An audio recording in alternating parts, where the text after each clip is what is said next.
Selamat berjumpa. Bicara tentang afirmasi, sebenarnya afirmasi itu apa sih?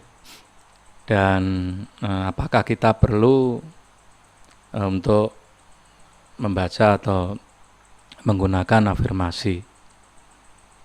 Atau lebih tepatnya mungkin apakah di Kawruh Wisesa Jati itu menggunakan afirmasi juga? Saya akan bahas tentang afirmasi dan bagaimana penggunaannya dan seperti apa afirmasi itu di Jawa. Untuk itu ikuti terus video ini. Namun sebelumnya kami ingatkan Anda untuk terlebih dahulu subscribe, like, dan menekan tombol lonceng agar tidak ketinggalan informasi video-video menarik dari kami.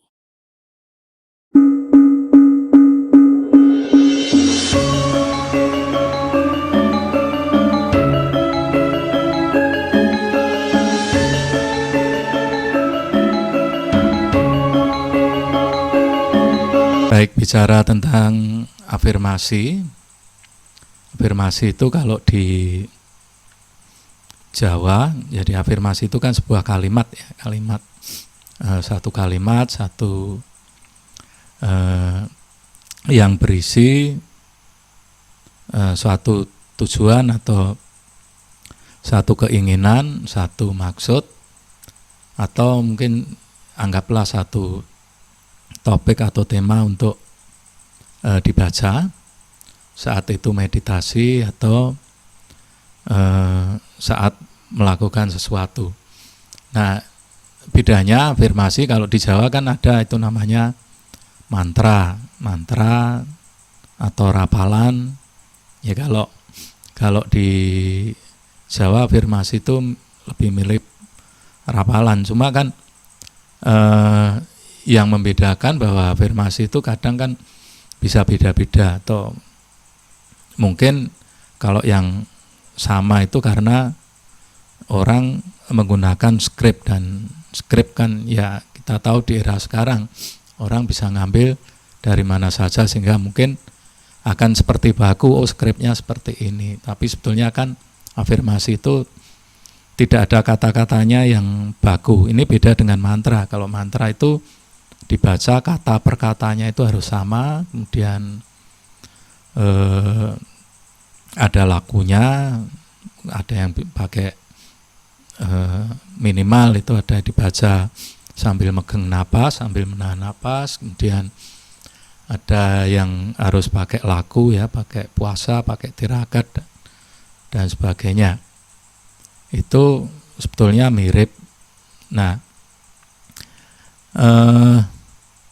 sebetulnya apa sih afirmasi atau mantra itu, untuk apa menggunakannya? Ya, yang pertama kan afirmasi itu seperti otosugesti ya, untuk mensugesti diri, mensugesti orang yang membaca itu bahwa dia akan dia melakukan meditasi atau laku atau apa itu tujuannya adalah sesuai dengan yang dibaca tersebut. Jadi misalnya kan kalau afirmasi untuk meditasi magnet rezeki, ya dia berharap dirinya bisa menarik rezeki dan sebagainya, badannya dirinya sudah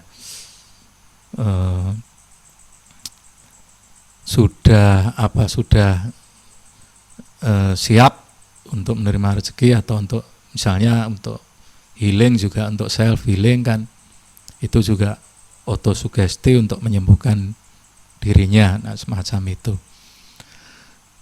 Nah itu yang pertama kan otosugesti, sama juga dengan mantra kan seperti itu. Kemudian ada juga bahwa manfaatnya itu kenapa kadang kan mantra atau afirmasi itu ada yang harus dibaca berulang-ulang. Dibacanya itu ya mungkin kalau mantra itu sekitar 7 kali, ada 3 kali, ada 40 kali, ada 90 kali, ada berapa kali gitu kan. Sama juga kan ada afirmasi yang harus dibaca banyak seperti itu. Nah itu kalau menurut saya itu bahwa itu menggunakan prinsipnya adalah kalau kita baca sekali itu belum tentu ketika kita baca itu benar-benar kita itu sudah fokus atau sudah menyatu antara cipta, rasa, karsa. Jadi antara visual atau antara rasa, perasaan dan keinginan. Nah dengan banyak dibaca banyak kali itu berkali-kali itu kan mungkin pertama masih belum ya, tapi kan lama-lama orang itu kan makin fokus kan, makin karena baca itu sehingga satu ketika ada beberapa kali itu benar-benar kita sudah fokus menyatu cipta rasa kita sehingga afirmasi atau mantra itu bekerja. Ya istilahnya bisa punya efek lah di semesta dan di kehidupan kita. Itu kenapa kadang kita harus membaca berkali-kali. Nah yang berikutnya manfaatnya juga itu adalah sebuah, kalau kita meditasi itu kan kayak kita permisi, kita kalau bahasa Jawanya itu jawab ya, kita kula nuwun ke semesta, ke Tuhan juga kan, ke Tuhan Yang Maha Esa, apa tujuan kita meditasi, apa tujuan kita melakukan ya kalau di Jawa katakanlah ritual atau lagu seperti itu. Kenapa itu dibaca? Ya itu permisinya. Saya mau melakukan ini dengan saya punya tujuan ini. Itu afirmasi yang dibaca. Sehingga nanti respon dari alam semesta atau alam semesta itu akan merespon sesuai dengan afirmasi atau sesuai dengan niatan tujuan kita. Itu salah satu tentang manfaatnya ya, ada 3 tadi. Mungkin banyak juga manfaat lain ditinjau dari berbagai sudut pandang ya. Tapi paling tidak ada 3 itu dari sudut pandang saya. Jadi mungkin kita bisa berbeda, ya itu hal yang biasa. Nah, kemudian pertanyaannya apakah di Kawruh Wisesa Jati itu menggunakan afirmasi atau menggunakan mantra.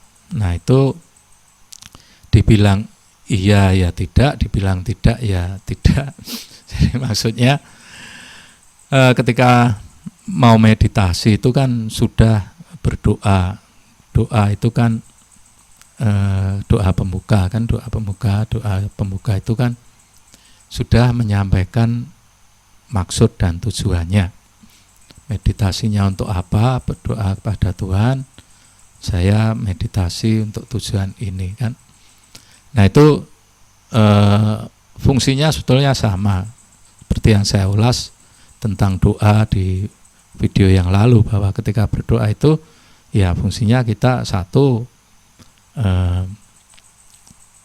menyampaikan niat tadi, 2 adalah autosugesti kita tujuannya, kemudian ya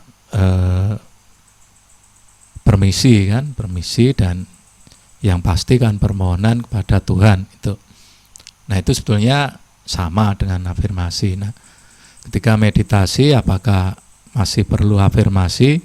Kalau di Kawruh Wisesa Jati itu tidak, sebetulnya kalau disebut afirmasi juga karena setahu saya tuh afirmasi kan harus diucapkan dan dengan urutan kata ya seperti mantra ya, dengan kata-kata tertentu sehingga jelas gitu. Tapi kalau meditasinya di Kawruh Wisesa Jati itu hanya niatan. Jadi niatan. Jadi ya mirip tapi beda ya. Kalau afirmasi diucapkan, kalau niatan itu kan niat, dan kalau afirmasi itu kata-katanya jelas lengkap, kalau niatan itu kan tidak ya. Contohnya misalnya katakanlah saya haus, kemudian saya mau minum. Nah, kalau ini di luar ini ya, kalau kita mengucapkan mantranya kan saya mau minum seperti itu. Tapi kan kalau niatan kan nggak perlu kata-katanya sejelas itu, hanya minum gitu kan, terus jalan ngambil air untuk minum. Nah itu ini hanya gambaran saja ya, saya tidak mendeskripsikan afirmasi itu semacam itu, tapi hanya sebagai gambaran untuk membedakan. Jadi lebih banyak ke niatan, dan tentunya lebih banyak untuk awal, untuk dasar itu ya lebih banyak ke satu niatan, kedua adalah visualisasi.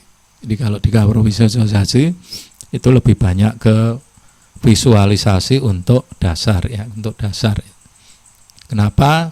Ya karena untuk pemula, untuk memulai itu kan belum bisa merasakan energinya. Jadi belum bisa merasakan energinya, makanya perlu katakanlah afirmasi dan sebagainya. Cuman kalau di Kawruh Wisesojati kan niat, tadi saya sudah jelaskan, dan dengan visual. Nah, memang awalnya adalah visual, bayangan. Kita merasakan, membayangkan energinya. Kalau Anda ikuti video di Bun Tumestes kan awalnya memang membuat visual, ada energinya itu seperti embun menetes di atas kepala dan merembes dan sebagainya. Itu untuk kalau Anda pemula mulai meditasi, tapi kalau Anda sudah sering melakukan itu, sering mempraktekkan teknik Bun Tumestes itu, lama-lama itu bukan sebuah visual, karena memang energinya sudah bisa dirasakan. Ini bedanya ketika tahap kedua itu adalah sudah bisa merasakan energi lagi, sudah bukan visual. Dan kalau Bun ya rasanya air ya benar-benar seperti air yang merambat itu, awalnya divisualkan merambat ke bawah gitu. Kalau Anda sudah sering melakukan itu, Anda melakukan benar-benar energinya itu yang berupa Bun itu benar-benar meresap, menetes, meresap ke bawah, itu benar-benar terasa secara fisik, Anda rasakan. Itu tahap yang setelah Anda sering menjalankan. Nah, jadi seperti itu, awalnya memang visual, kedua benar-benar bisa merasakan energinya. Mungkin pada tahap-tahap setelah bisa merasakan itu ketika kita masih meditasi. Nah, pada tahap kalau Anda sudah sering melakukan, sering mempraktekkan, itu tidak meditasi pun, artinya tidak perlu posisi meditasi duduk dan atau berbaring dan sebagainya. Itu ketika Anda dalam keseharian sambil ngobrol sambil ini, ketika merasakan, iya itu energinya terasa karena memang sudah terbentuk. Jadi seperti itu. Itu prinsip meditasinya di Kawruh Wisesojati. Nah, kembali pertanyaan tadi, apakah diperlukan afirmasi atau tidak? Ya, kembali ke pribadi masing-masing. Karena tidak ada yang lebih baik, lebih buruk, atau lebih benar, lebih salah. Yang ada adalah lebih sesuai. Artinya kembali ke pribadi masing-masing, teknik mana atau cara mana, metode mana yang dipelajari dan dipraktekkan.